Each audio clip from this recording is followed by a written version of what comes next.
नमस्कार दोस्तों, आज मैं लेकर आई हूँ श्रावण मास की हरियाली अमावस्या व्रत कथा।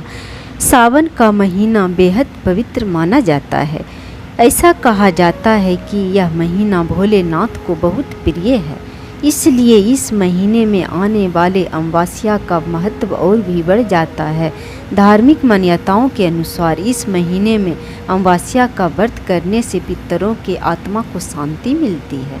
यदि आप सावन के अमावस्या कर रहे हैं तो इस दिन कथा अवश्य सुने और दान पुण्य अवश्य करें, पिंडदान अवश्य करें। ऐसा करने से पितरों की शांति मिलती है और पितर बहुत जल्द प्रसन्न हो जाते हैं।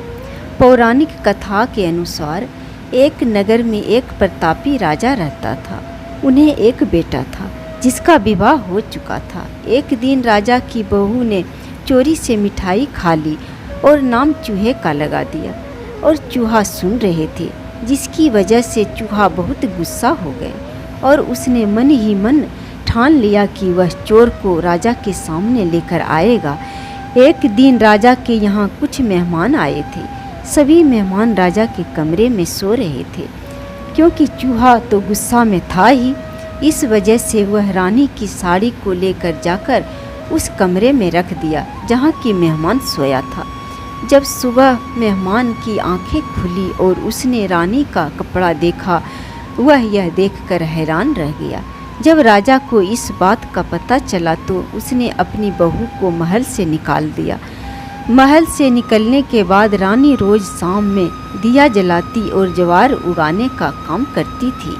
वह रोज पूजा पाठ करती और प्रसाद सभी में बांटती थी।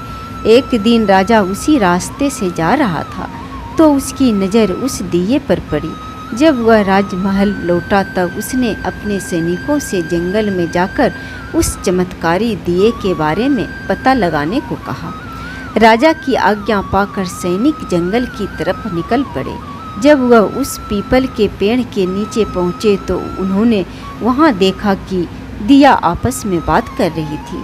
सभी अपनी अपनी कहानी बता रही थी।